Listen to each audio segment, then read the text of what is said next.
हमारी यूनिट है gravitation. Gravitation आपने 9th क्लास में भी पढ़ा है और इसके अंदर काफ़ी रूल्स है, न्यूटन्स रूल है, केपलर्स रूल है।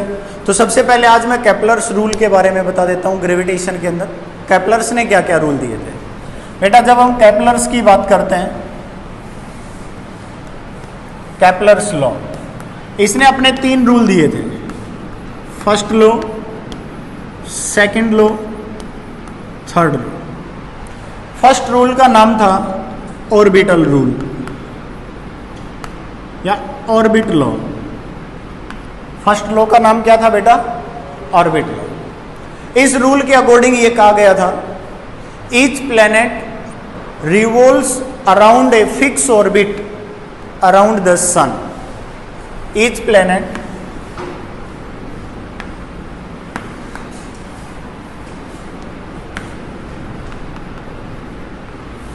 revolves around the sun.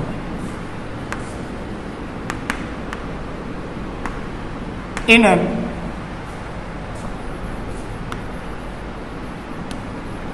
elliptical fixed orbit. आपको नहीं दिख रहा होगा, आप इधर आ जाओ। Each planet revolves around the sun in an elliptical fixed orbit and sun is one of the foci. Ellipse के 2 फोकस होते हैं। फोकी का मतलब दोनों की बात कर रहा है, प्लूरल वर्ड है ये, ठीक है। इस रूल के अकॉर्डिंग ये कहा गया था कि हर एक प्लेनेट, हमने कहा कि ये इसका फोकस है। 2 फोकस बता दिया हमने, F1 F2 भी कह सकते हो, F भी कह सकते हो। किसी भी एक फोकस पर आप क्या मानोगे बेटा? सन। और ये जो इलिप्टिकल पाथ बनाया हुआ है, एग होता है ना, अंडा, उस तरह का पाथ होता है ये एलिप्स। आपने कोनिक सेक्शन पढ़ा होगा। कोनिक सेक्शन के पार्ट है straight line, circle, ellipse, parabola, hyperbola.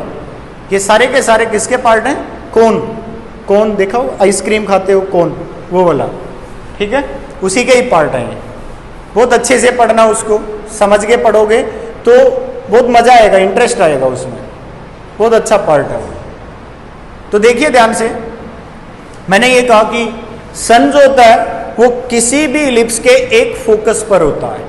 सबसे पहले इलिप्स के बारे में बता देता हूं बेटा। ये हमारे पास होती है सेमी माइनर एक्सिस। क्या होती है बेटा? ये सेमी माइनर एक्सिस, क्लियर है? ये होती है हमारे पास सेमी मेजर एक्सिस।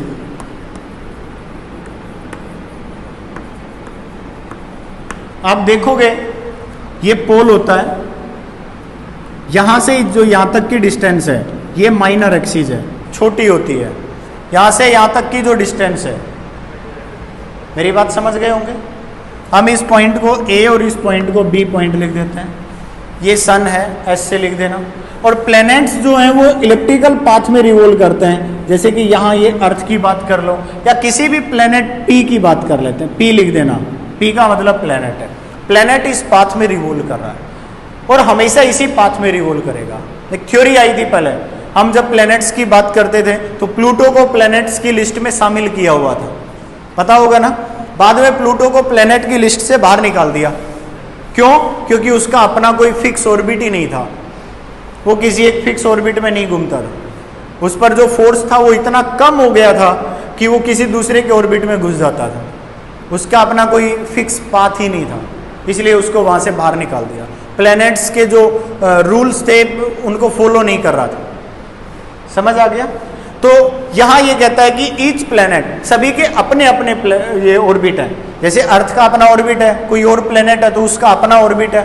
वो किसी भी तरह से सन के अराउंड रिवॉल्व कर रहा है और जिस इलिप्टिकल पाथ में वो रिवॉल्व कर रहा है उस इलिप्टिकल पाथ से हम देखेंगे तो सन उसके एक फोकस पर माना जाएगा। जरूरी नहीं है आप सन को यहीं पर लो, सन आप यहाँ भी ले सकते हो, बट आप जहाँ ले लेते हो एक बार वो फिक्स पॉइंट है। समझ आ गया होगा? सन आपने जहां पर भी ले लिया वो क्या होगा? फिक्स पॉइंट होगा। उससे आप उसको रिप्लेस नहीं कर पाओगे। पॉइंट क्लियर हो गया? अब मैं आपको बताता हूं कि यहां से यहां तक की जो डिस्टेंस है वो क्या होती है। अगर मान लीजिए प्लेनेट रिवोल्व करता हुआ ए पॉइंट पर पहुंच गया और अगर रिवोल्व करता हुआ बी पॉइंट पर पहुंच गया, तो देखिए ये हमारे पास दो अलग अलग डिस्टेंस है। ये हमारे पास क्या है बेटा? दो अलग अलग डिस्टेंस है, जिसको हम एक तो बोलते हैं एपिलोगी, एपी प्लेनेट जिसको बोलते हैं। एक होता है पेरिहिलियन, एक होता है एपिहिलियन। क्या होता है? एक पेरिहिलियन और एक क्या होता है? एपिहिलियन। जो मिनिमम डिस्टेंस होती है, मिनिमम डिस्टेंस बिटवीन, और मिनिमम डिस्टेंस पॉइंट को बोलते हैं पेरिहिलियन। मिनिमम डिस्टेंस पॉइंट मतलब जब ये यू घूम के आ रहा है तो सबसे कम डिस्टेंस कहां पर आएगी? ए पर आएगी। Minimum distance point between planet and sun is called perihelion. समझ आ गया होगा? और मैक्सिमम जो डिस्टेंस होती है, कौन सी डिस्टेंस? Maximum point distance. इस पॉइंट पर क्या होगा? Maximum distance. इसको क्या बोल देंगे बेटा? एपिहिलियन। जिसको क्या बोलते हैं भाई? Maximum distance between planet and sun. यहां तक समझ आ गया होगा? Clear? In case of earth, in case of earth, मैं आपको बता देता हूं इसी डिस्टेंस को क्या कहा जाएगा। इन केस ऑफ अर्थ, अर्थ का अपना ऑर्बिट है। अगर अर्थ रिवॉल्व करती है तो जो मिनिमम डिस्टेंस होती है, मिनिमम डिस्टेंस पॉइंट फ्रॉम, वहां तो मैं किसकी बात कर रहा था? प्लेनेट की बात कर रहा था। अगर अर्थ और सन के बीच की बात की जाए, earth and sun is apogee. क्या बोलते हैं इसको?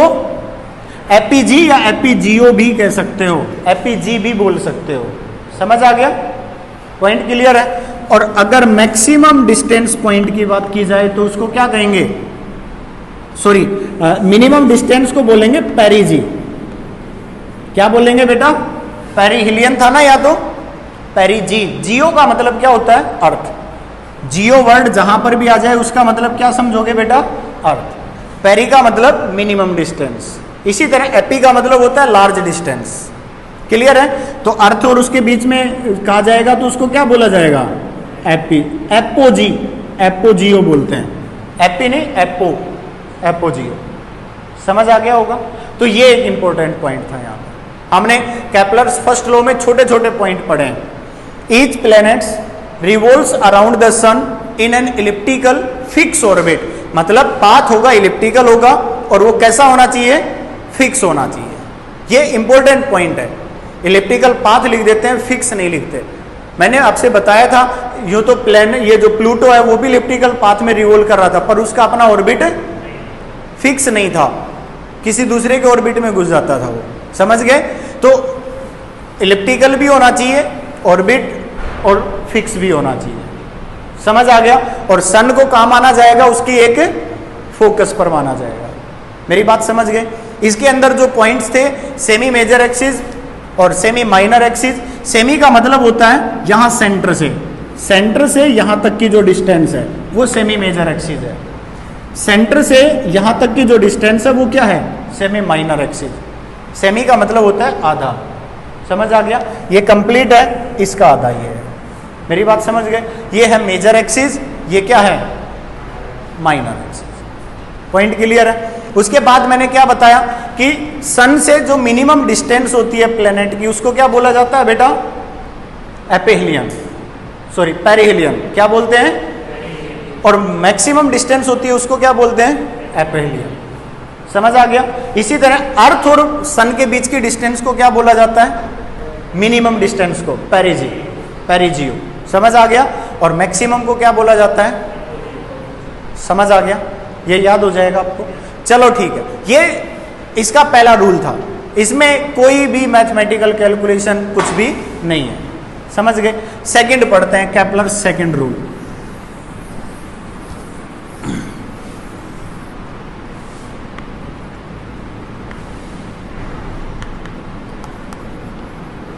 एरियल लॉ बोला जाता है इसको। क्या बोला जाता है इसको बेटा? Areal law.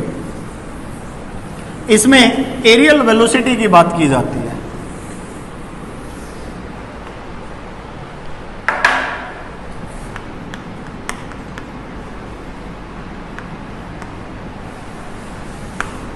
According to second law of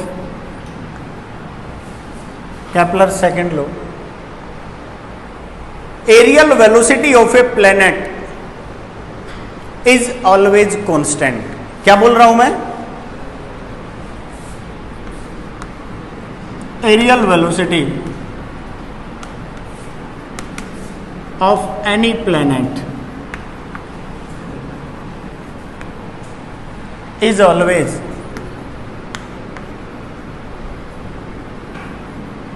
constant. जो एरियल वेलोसिटी है प्लेनेट की वो हमेशा और हमेशा क्या रहेगी बेटा? कांस्टेंट। समझ नहीं आया होगा, मैं आपको बताता हूं। ये इलिप्टिकल ऑर्बिट है बेटा, जिसमें प्लेनेट रिवॉल्व कर रहा है। Major axis, minor axis, clear? मैं कहता हूं कि यहां फोकस है। मैंने शायद इलिप्स के बारे में आपको ज्यादा बताया नहीं, वैसे आपको मालूम होना चाहिए। इलिप्स की एसेंट्रिसिटी पता है क्या होती है?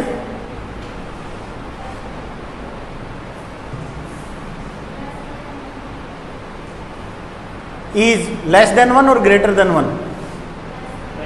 Less than 1। फॉर्मूला क्या होता है एसेंट्रिसिटी का? चलो आज पढ़ लेना, कल डिस्कस करेंगे, ठीक है? और उसके ऊपर फिर मैं आपसे एक क्वेश्चन भी बताऊंगा। देखो, मैंने कहा ये फोकस है, सन को हमने इस पॉइंट पर रखा, माना हुआ है, सन यहाँ है, प्लेनेट रिवॉल्व कर रहा है, ठीक है? मैंने कहा प्लेनेट पी पॉइंट पर यहाँ था। मैं एरियल वेलोसिटी को बता रहा हूं क्या होता है। D A by D T is equal to 0। ये कहता है areal velocity is always constant, या sorry constant, D A by D T is always constant. ये है, देखिए क्या क्या है। ये कहता है कि प्लेनेट सबसे पहले ए पॉइंट पर है, टी टाइम पीरियड में ये घूमकर यहां पहुंच जाता है, बी पॉइंट पर पहुंच गया। हमने क्या किया, सन से प्लेनेट के ए और बी पॉइंट दोनों को मिला दिया। सन से इस प्लेनेट के ए और बी पॉइंट दोनों को मिला दिया। मेरी बात समझ गए? अब इस टाइम पीरियड को नोट किया, ये टाइम पीरियड टी है। कुछ टाइम के बाद देखा प्लेनेट यहां पहुंच गया, इस पॉइंट को ए डैश बोल दिया हमने, ठीक है? हमने इस ए डैश पॉइंट को मिलाया और इतने ही टाइम में जाकर देखा कि ये प्लेनेट तो यहीं पहुंचा था। इस पॉइंट को नोट किया बी डैश, मतलब यहां से यहां तक का जो टाइम पीरियड है वो क्या है? टी। Any doubt? ये कहता है कि इन दोनों लाइन से हमने एरिया मिलाया, एरिया बनाया हमने।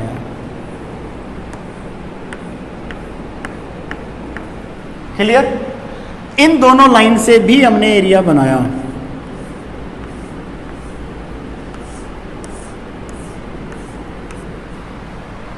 Area of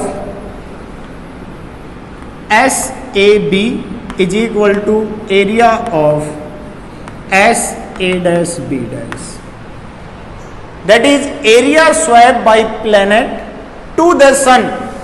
area swap by planet to the sun in equal interval of time is always equal. क्या बोला है मैंने? दोबारा लिख देता हूं। Area swap by planet to the sun is always equal in equal interval of time.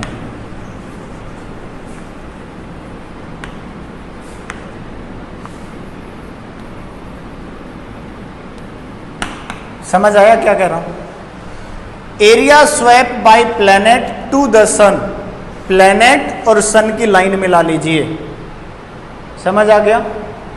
Equal interval of time के अंदर देखिए प्लैनेट यहां से यहां पहुंच गया, दोनों लोकेशन से सन की लाइन मिला लीजिए और एरिया निकाल लीजिए, समझ आ गया?